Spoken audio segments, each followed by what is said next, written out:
নামের প্রথম অক্ষর যাদের এ আছে তারা একটু রেসপন্স করবে, নাম বলবে।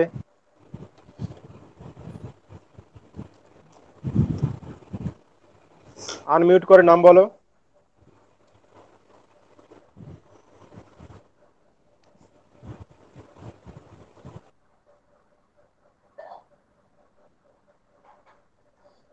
নামের প্রথম অক্ষর যাদের এ দিয়ে শুরু তারা নাম বলবে।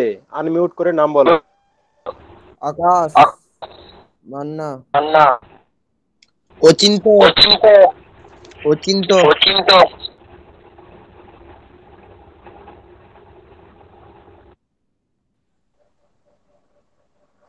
ওকে ম্যাডাম, ক্লাস শুরু করুন।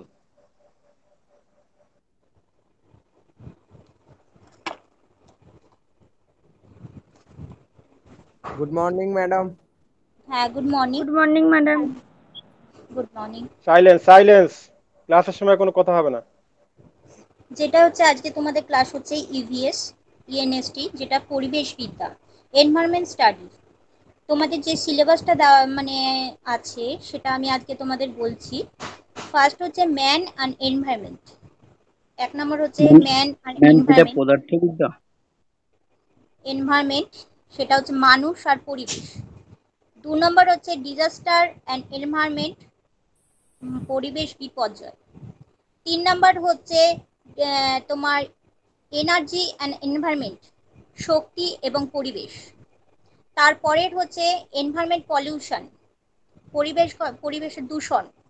তারপরে হচ্ছে এনভায়রনমেন্ট কনজারভেশন, পরিবেশ সংরক্ষণ। তারপরেরটা হচ্ছে এনভায়রনমেন্ট মুভমেন্টস, পরিবেশ আন্দোলন। তারপরে হচ্ছে ইন্টারন্যাশনাল কনফারেন্স অন এনভায়রনমেন্ট, পরিবেশের উপর আন্তর্জাতিক সম্মেলন। আর তারপরের চ্যাপ্টারটা হচ্ছে গ্রিন বেঞ্চ। এ কটাই আমাদের চ্যাপ্টার আছে।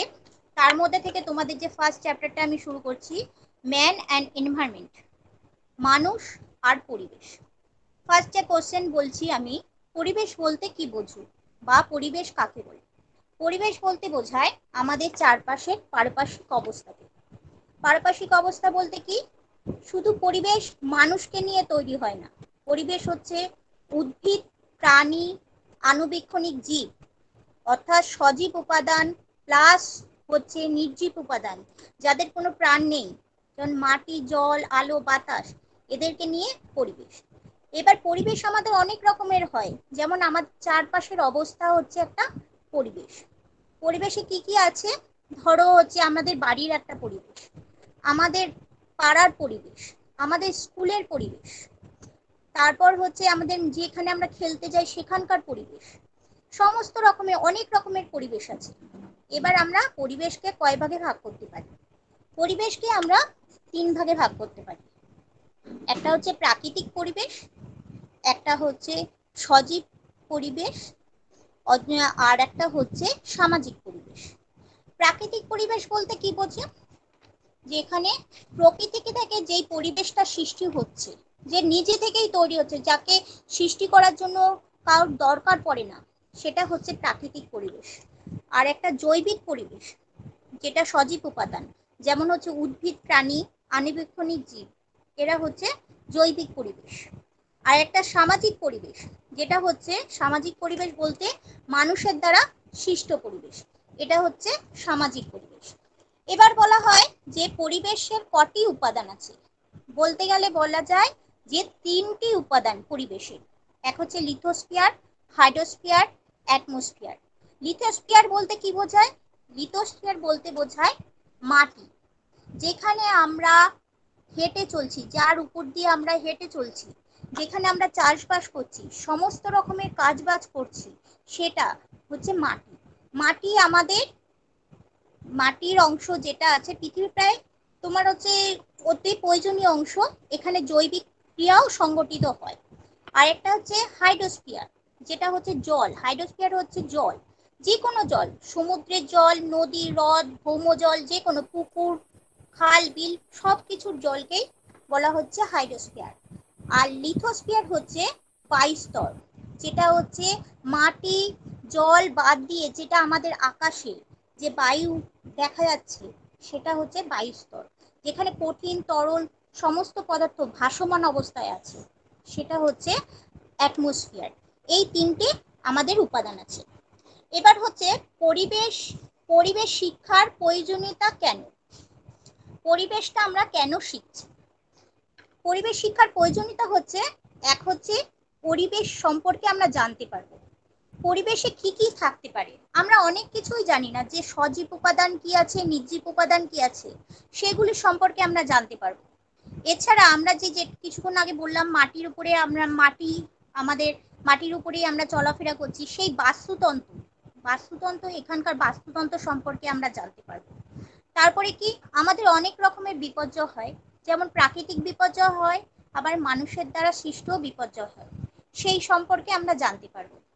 আবার কি জানতে পারবো, কখন কি ধরনের সমস্যা হচ্ছে, পরিবেশের কি ক্ষতি হচ্ছে, সেই সম্পর্কেও আমরা জানতে পারবো। আবার মানুষকে কিভাবে সচেতন করতে হবে, পরিবেশ শিক্ষার মাধ্যমে আমরা জানতে পারবো। এর পরের কোশ্চেন হচ্ছে, পরিবেশের দারিদ্র প্রভাব বলতে কি বোঝো? পরিবেশের দারিদ্র্যের প্রভাব, এটা হচ্ছে, দারিদ্র বলতে এমন একটা জিনিস, অভাব অনটন। দারিদ্র যখন আমাদের পরিবেশের কোনো সমস্যা হয়, পরিবেশগত সমস্যা বলতে এখন যেরকম বোঝাচ্ছে, করোনা ভাইরাসের জন্য অনেক মানুষের কাজ নেই, সেই কারণে কি বাড়িতেই তারা বসে আছে। তাতে কি হচ্ছে, আমাদের অভাবটা লেগেই আছে। কাজ হারালে যেটা হয়, আমাদের খাদ্যের অভাব হচ্ছে, বাসস্থানের অভাব হয়, তারপরে তোমার অনেক রকমের জিনিসপত্রের অভাব হয়, বস্ত্রের অভাব হয়, যেগুলো দারিদ্র্যের মধ্যে পড়ে। এছাড়া কি হয়, জনসংখ্যা যখনই বৃদ্ধি পাচ্ছে, তখন এর উপরে নানা রকম চাপ সৃষ্টি হচ্ছে। তখন দেখা যাচ্ছে চাকরির অভাব হচ্ছে, খাদ্যের অভাব হচ্ছে, শিল্পের অভাব হচ্ছে, কৃষিকার্যের ক্ষেত্রে উন্নতির অভাব হচ্ছে। এগুলি অভাবের জন্য আমাদের নানা রকম সমস্যা হয়ে থাকে। এইবার হচ্ছে, দারিদ্রতার কারণে আমাদের কি বেকার সমস্যাও বেড়ে যাচ্ছে। তখন কি চাকরির উপরে চাপ সৃষ্টি হচ্ছে, নানা রকম সমস্যা দেখা দেয়। তাই এটা হচ্ছে দারিদ্র্যের উপরে একটা, এবারে এবছরের খুবই ইম্পর্টেন্ট কোশ্চেন, পরিবেশের দারিদ্র্যের প্রভাব বলতে কি বোঝো?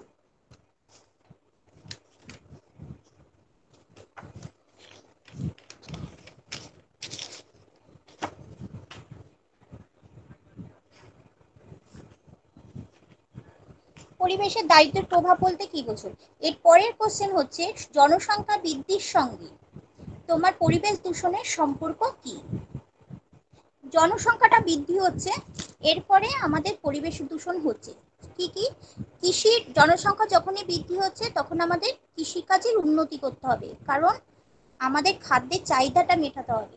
কিন্তু যখনই চাহিদা মেটানোর জন্য কৃষির উপর অজৈব সার ব্যবহার করা হয়, তখন কৃষি জমিটা নষ্ট হয়ে যায়, পতিত জমিতে পরিণত হয়, যাকে বলা হয় বাজে জমি। সেখানে চাষবাস ভালো মতন করা যায় না, তখন সেখানে দেখা যায় ভূমিক্ষয় হয়। এর ফলে কৃষিকার্যের উন্নতি তো হচ্ছে, আমাদের আমাদের অনেক রকমের অসুবিধাও হচ্ছে। তারপরে দেখা যাচ্ছে কি, শিল্পের উন্নতি হচ্ছে। শিল্পে যখন আমরা উন্নতি করছি, শিল্পের থেকে যে আমরা কলকারখানা তৈরি করছি, সেখানে নানা রকম ধোঁয়া বের হচ্ছে, বিষাক্ত ধোঁয়া, যেটা বায়ুর সাথে মিশে যাচ্ছে। এর ফলে কি হচ্ছে, আমাদের কার্বন ডাই অক্সাইডের পরিমাণটা বেড়ে যাচ্ছে। তখন কি, পরিবেশের যে ভারসাম্য অক্সিজেন আর কার্বন ডাই অক্সাইডের, সেই ভারসাম্যটা নষ্ট হয়ে যাচ্ছে। তারপর শিল্প হচ্ছে, নষ্ট হয়ে যাচ্ছে। এরপর শিল্প হওয়ার পরে দেখা যাচ্ছে যানবাহন, জনসংখ্যা বৃদ্ধির সাথে সাথে আমরা অনেক গাড়ির পরিমাণটাও দেখছি বেড়ে যাচ্ছে। এর ফলে এই গাড়ি থেকে অনেক ধোঁয়া বেরোচ্ছে, বিষাক্ত ধোঁয়া, সেটাও বায়ুর সাথে মিশে যাচ্ছে। তখন সেটা হচ্ছে কার্বন ডাই অক্সাইডের পরিমাণ বেড়ে যাচ্ছে, কার্বন মনোঅক্সাইডের পরিমাণ বেড়ে যাচ্ছে। এর ফলে আমাদের দেখা যাচ্ছে পরিবেশের উপর ক্ষতি সৃষ্টি হচ্ছে, বিশ্ব উষ্ণায়ন সৃষ্টি হতে দেখা যাচ্ছে। মানেটা কি, পৃথিবীর উত্তাপটা বৃদ্ধি পাচ্ছে। এইটা হলো জনসংখ্যা বৃদ্ধির সঙ্গে পরিবেশ দূষণের সম্পর্ক কি। এরপর হচ্ছে, পরিবেশ রক্ষাতে মানুষের সচেতনতা ও ক্রিয়াকর্মগুলি কি কি? আমাদের অনেক কিছু কাজ আছে পরিবেশকে সুরক্ষিত রাখতে হলে। এক হচ্ছে বাড়িতেই আমরা অনেক রকম শাকসবজি কাটছি, সেই খোসাগুলিকে একটা নির্দিষ্ট জায়গায় ফেলতে হবে, যাতে তা থেকে আমরা ওখান থেকে জৈব সার পেতে পারি, সেরকম ব্যবস্থা করতে হবে। একটা প্লাস্টিক, এগুলি যতটা কম ইউজ করা যায় সেটার উপর গুরুত্ব দিতে হবে। মানুষকে সচেতন করতে হবে। অতিরিক্ত মাটি খুললে মাটির ভূমিক্ষয় সৃষ্টি হতে পারে। অতিরিক্ত জ্বালানি করলে, জ্বালানি কাঠ কয়লা ব্যবহার করলে সেটা হচ্ছে কার্বন ডাই অক্সাইডের পরিমাণ বেড়ে যেতে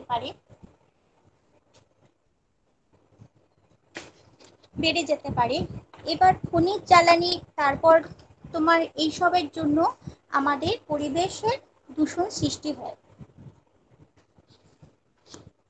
দূষণ সৃষ্টি হচ্ছে। তারপরে তারপরে তারপরে হচ্ছে শিল্পায়ন নগরায়নের ফলে যে পরিবেশ দূষণ হয় সেটা আলোচনা কর। শিল্পায়ন আর নগরায়নের মধ্যে দেখা যাচ্ছে শিল্পের আমরা উন্নতি করছি। এই দিক কোথায় করা হচ্ছে এটা উন্নতিটা? যেখানে বেশিরভাগ শহর অঞ্চলগুলিতে, নগরায়ন, যেখানে প্রচুর জনসংখ্যার ভিড় দেখা যায়, যেখানে সমস্ত কিছু সুযোগ সুবিধা পাওয়া যায়, সেই সমস্ত জায়গায় শিল্পের উৎপাদন বৃদ্ধি করা হয়, কলকারখানা বেশি করা হয়। সেখান থেকে আমাদের হয়তো অনেক উন্নতি হচ্ছে, ছোটখাটো কলকারখানা থেকে আমাদের অনেক উন্নতি হচ্ছে, অর্থনৈতিক দিক থেকে আমরা উন্নতি করতে পারছি, কিন্তু আমাদের পলিউশনের সংখ্যাটা বেড়ে যাচ্ছে। কারণ কি, ওখান থেকে আমরা যে জল বের করছি, কলকারখানাতে বিষাক্ত জল আমরা যে ব্যবহার করছি, সেটা নর্দমার মাধ্যমে যাচ্ছে। নর্দমাটা যেই যেই জায়গা থেকে যাচ্ছে, তোমার জনবসতির পাশ থেকে, সেই সমস্ত জায়গাগুলিকে পলিউটেড করে দিচ্ছে। এর ফলে কি আমাদের দূষণের সৃষ্টি হচ্ছে। তখন কি জনসংখ্যা যেহেতু বৃদ্ধি পাচ্ছে, এর ফলে কি বেশি করে উৎপাদন বৃদ্ধি পাচ্ছে, এর উপরে একটা চাপ সৃষ্টি হচ্ছে, তখন পরিবেশগত সমস্যার সৃষ্টি হচ্ছে। এটা হচ্ছে আমাদের পরিবেশের সমস্ত কিছু প্রশ্ন উত্তর। আমি খুব ছোট করেই সবকিছু বললাম। কয়েকটা শর্ট কোশ্চেন লেখো, যে শর্ট কোশ্চেনগুলি আমি তোমাদের দিচ্ছি।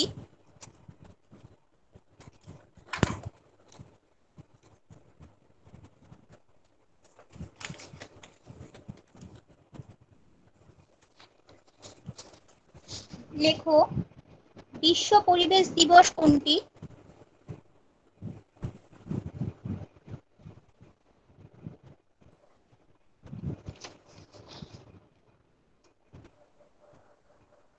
বিশ্ব পরিবেশ দিবস কোনটি?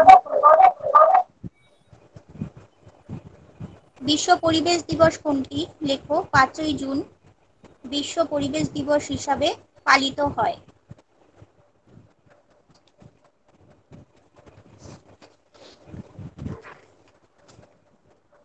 লিখেছো?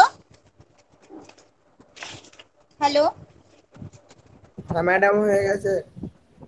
তারপরে কোশ্চেন লেখো। পরের কোশ্চেন লেখো, IUCN। IUCN সব বড় হাতের হবে, ক্যাপিটাল হবে IUCN, international union for conservation of nature. আরেকবার বলেন ma'am. International union for conservation of nature.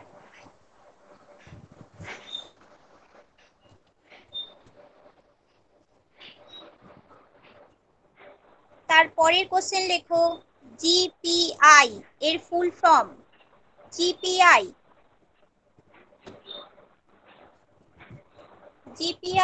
Green peace international. Green peace international, PEACE international.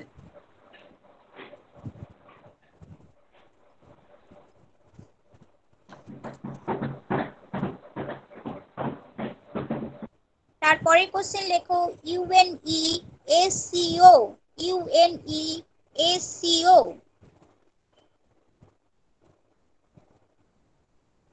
United nation economic, scientific and cultural organisation. United nation economic, scientific and cultural organisation. তারপরের কোশ্চেনটা লিখবে FAO, full form FAO, the Food and Agriculture Organization, the Food and Agriculture Organization। তারপরের question লিখবে WHO, WHO, World Health Organization, World Health Organization। আচ্ছা, IUCN টা কি? এটা হচ্ছে একটা সংস্থা, আন্তর্জাতিক স্তরে পরিবেশগত সমস্যা সমাধানের জন্য এই সংস্থাটি কাজ করে। এটা হচ্ছে 1948 খ্রিস্টাব্দে গঠিত হয়েছিল, 1948, 1948-এ।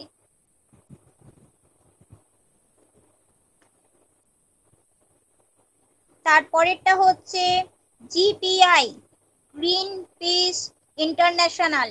এটা একটা সংগঠন যেটা নেদারল্যান্ডে আমস্টারডামে হয়েছিল 1971 সালে। কিসের জন্য?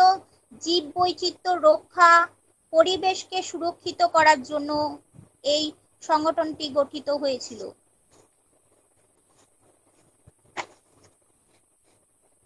UNEP, এটা হচ্ছে পরিবেশ সংক্রান্ত কাজকর্ম দেখাশোনার জন্য এটা করা হয়েছিল। UNEP, united nation economic, scientific, cultural organisation. এটা হচ্ছে প্রাকৃতিক সম্পদ সংরক্ষণের জন্য, একটি পরিবেশগত সুরক্ষার জন্য এটি গঠন করা হয়েছিল। FAO, the food and agriculture organisation, এটা হচ্ছে খাদ্য কৃষি সংগঠন সংক্রান্ত। আর WHO, ওয়ার্ল্ড হেলথ অর্গানাইজেশন, বিশ্ব স্বাস্থ্য সংগঠন এটা। এইবার তোমরা বলো কি কি অসুবিধা হচ্ছে। আমার এই চ্যাপ্টারটা পুরো কমপ্লিট হয়ে গেছে, ম্যান আর এনভায়রনমেন্ট। কি কি ম্যাডাম বোঝুনি একটা কোশ্চেন ছিল। বলো। বলছি ম্যাডাম বাস্তুতন্ত্রটা একবার বুঝিয়ে দিন না। হ্যাঁ, বাস্তুতন্ত্র আমি বোঝাবো, এটা আমাদের একটা চ্যাপ্টার আছে, কিন্তু আজকের দিনটা তো ওরকম হবে না। নেক্সট দিন আমি বাস্তুতন্ত্র নিয়ে আলোচনা করব।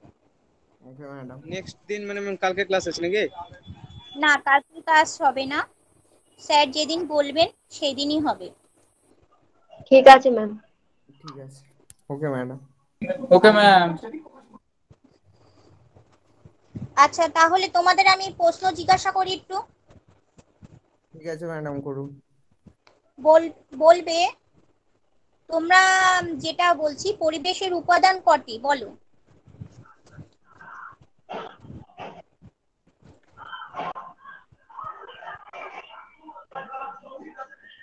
যে কোনো একজন সবাই মিলে বলবে না। দুটি। না, তিনটি। উপাদান হচ্ছে তিনটি, লিথোস্ফিয়ার, হাইড্রোস্ফিয়ার, অ্যাটমসফিয়ার। ঠিক আছে, এরপরের কোশ্চেন বলো পরিবেশের উপর মনুষ্য সৃষ্ট ক্রিয়াকাণ্ডগুলি কি কি, মানে মানুষের দ্বারা যে সমস্যাগুলি হয় পরিবেশের সেগুলি সম্পর্কে বলো।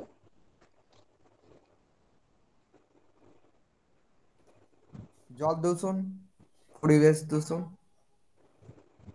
হ্যাঁ, সেটা আছে, পরিবেশ দূষণই তো বলছি, কিন্তু তার কিছু কিছু পয়েন্ট বলো যেগুলি আমাদের মানুষের দ্বারাই সৃষ্টি হচ্ছে।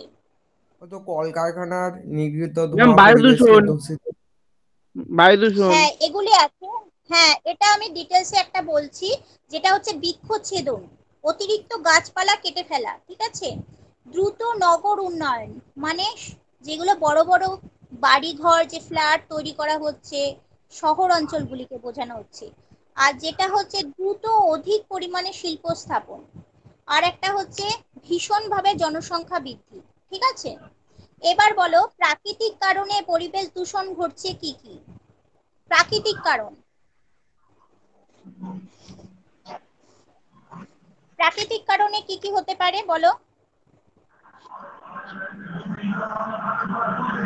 যে কোনো একজন বলতে পারো। ম্যাম বলবো? বলো। ওই অতি ভারী বৃষ্টি হওয়া, আমার ম্যাম দুর্যোগ। ওই হ্যাঁ, ঠিকই বলা হচ্ছে, অতিরিক্ত বৃষ্টি হওয়া। না, আমরা শুধু এটা বললে হবে না, বন্যা, খরা, সাইক্লোন হ্যাঁ, সবগুলি বলতে খরা, হবে। সাইক্লোন, তিনটে। এটা হচ্ছে প্রাকৃতিক কারণ, হচ্ছে দাবানল আছে, তারপরে হচ্ছে তেজস্ক্রিয়তা, অগ্নুৎপাত, এগুলি আছে। ঠিক আছে, এর পরের কোশ্চেন বলবে শহর ও গ্রামের পরিবেশ সম্পর্কে বলবে। শহর ও গ্রামের পরিবেশ। বলবো না? হ্যাঁ বলো। সাধারণত গ্রামের দিক থেকে দেখতে গেলে গ্রামের পরিবেশ মোটামুটি ভালোই থাকে এবং শহরের পরিবেশ একটু বেশি দূষিত হয়, কারণ শহরে কলকারখানার পরিমাণ বেশি এবং গ্রামের দিকে কলকারখানার পরিমাণ কম। 2 নম্বর পয়েন্ট। এতে কি হয়, শহরের দিকে যখন কলকারখানা বেশি হয়, গ্রামের দিকে কলকারখানা না থাকলে তাতে কি হয়ে থাকে, আমাদের সমস্যাটা কি থাকে? সমস্যাটা হয়ে থাকে গ্রামের যে শিক্ষিত যুবক যুবতীরা তারা কি করে, শহরে চলে আসে। শহরে এসে চাকরির সন্ধানে তারা পড়াশোনা করে। এর ফলে কি, শহরের জনসংখ্যার পরিমাণটা বৃদ্ধি পেয়ে যায়। তখন নানা রকম জিনিসের উপরে চাপ সৃষ্টি হয়। বোঝা গেল? এটাও একটা পলিউশন, পরিবেশ দূষণের মধ্যে পড়ছে। আর কি কি পয়েন্ট হতে পারে বলো?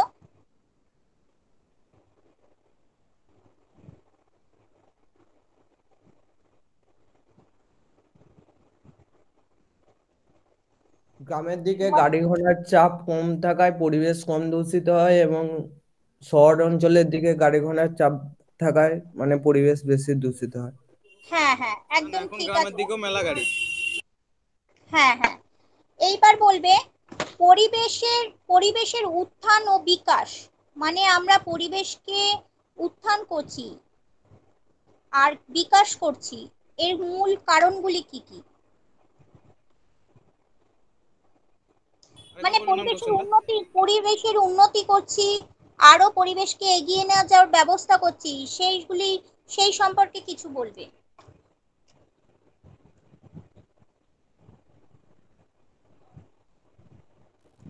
যেমন নতুন গাছ লাগানো। পরিবেশের উন্নতি, উন্নতি বলতে কি, আমরা যখন দেখছি জনসংখ্যা বৃদ্ধি পাচ্ছে তখন আমরা কি করছি, কৃষি খাদ্যের চাহিদাটাও বাড়িয়ে দিচ্ছি, খাদ্যের উৎপাদনটা বাড়িয়ে দিচ্ছি। এর ফলে কি, কৃষিকাজের উন্নতি করছি।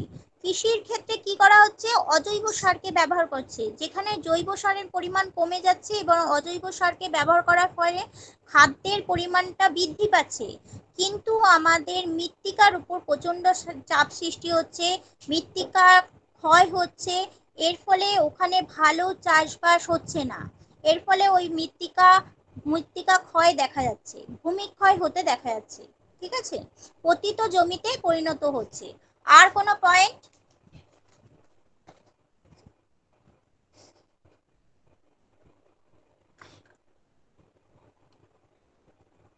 জলসেচ ব্যবস্থার উন্নতি করা হচ্ছে, যেমন নদীতে আমরা বাঁধ দিয়ে জলসেচ করছি, কিন্তু একদিকে আমরা বাঁধ দিচ্ছি, যখন জলবিদ্যুৎ উৎপাদন করছি সেখান থেকে, এবার যখন অতিরিক্ত বৃষ্টি হচ্ছে বাঁধ ভেঙে পুরো সব দিক পুরো ভরিয়ে দিচ্ছে, বন্যার সৃষ্টি হয়ে যাচ্ছে। তারপর পরিবহন ব্যবস্থার উন্নতি করছি, পরিবহন যানবাহন অতিরিক্ত ব্যবহার করছি, কিন্তু তা থেকে CO2 পরিমাণ বৃদ্ধি পাচ্ছে, কার্বন মনোক্সাইডও বেরোচ্ছে, তারপরে সালফার ডাই অক্সাইড বেশি উৎপাদন হচ্ছে। এর ফলে কি, আমাদের পৃথিবীর উপরে চাপ সৃষ্টি হচ্ছে।